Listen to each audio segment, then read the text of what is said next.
growing rich empire.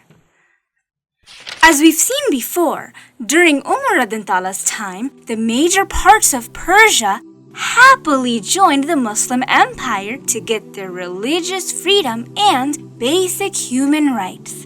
But some of the other parts of Persia could not join the Muslims because of Yazdegerd III's evil force. At that time, he was about 27 years old, and he traveled from place to place with his thousands of soldiers and forced the Persian people to accept him. After a while, his people got really mad and decided to stop him. When Yazdegerd III could not control his people, he ran away and hid in a farmhouse.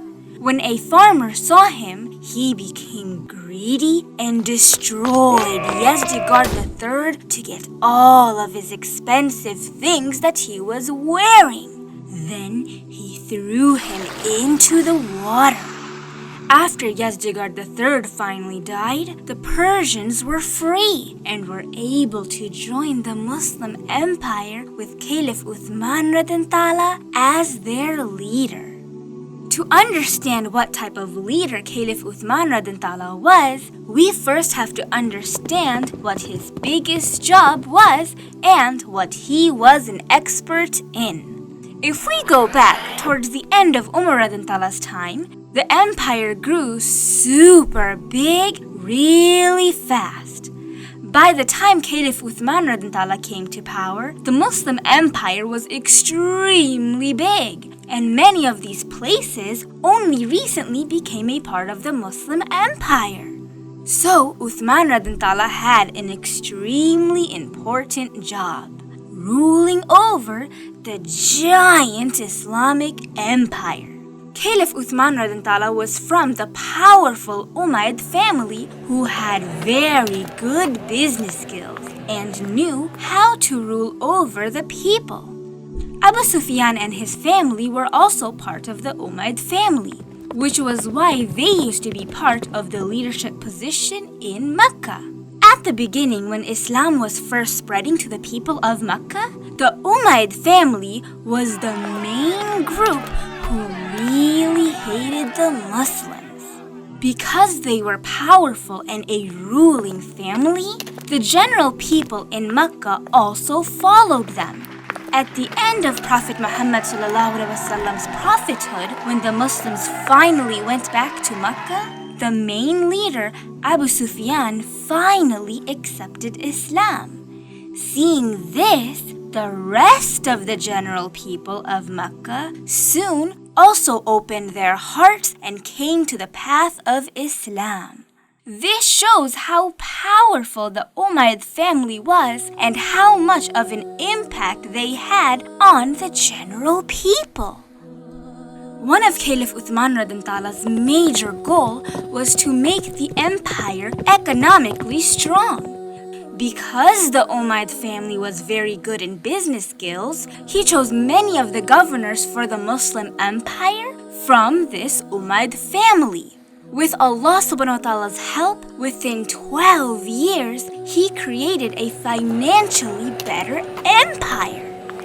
Also, did you know, towards the end of Prophet Muhammad ﷺ's life, after making peace agreements with most of Arabia, the Prophet himself chose the Banu Umayyah people to be the first and the new governors of Islam because he knew they were extremely talented and had the talents to rule over the people. During the Prophet's time, he picked the Umayyad family to be governors of Nadran, Taif, Oman, Yemen, Bahrain, Khaybar, and Mecca.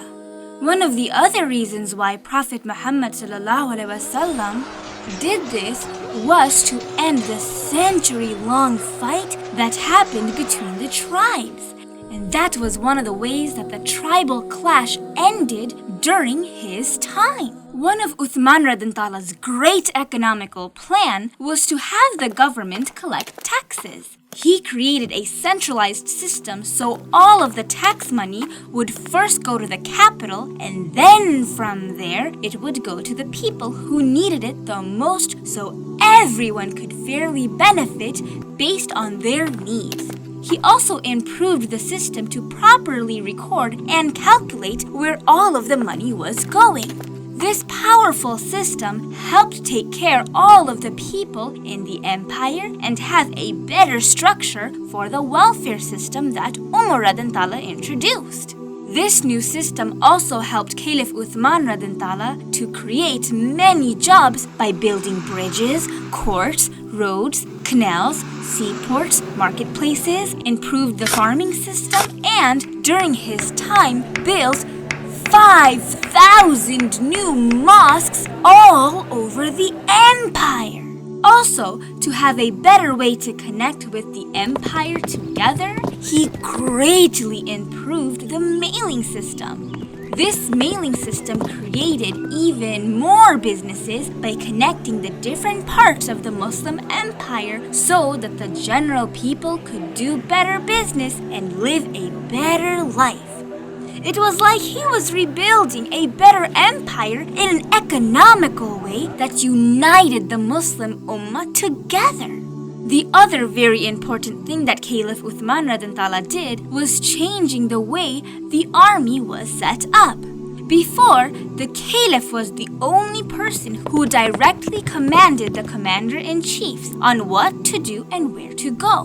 When the empire became much bigger, he allowed the governors to control their small armies for their own protection from the bad Romans and Persians who were always planning to attack them. However, all the governors still had to follow the basic rules to make sure they were ruling each of the different parts of the land using the Islamic laws like before. All of these new ideas and changes that Caliph Uthman Radantala created was so the Muslims could live in a strong empire and united as one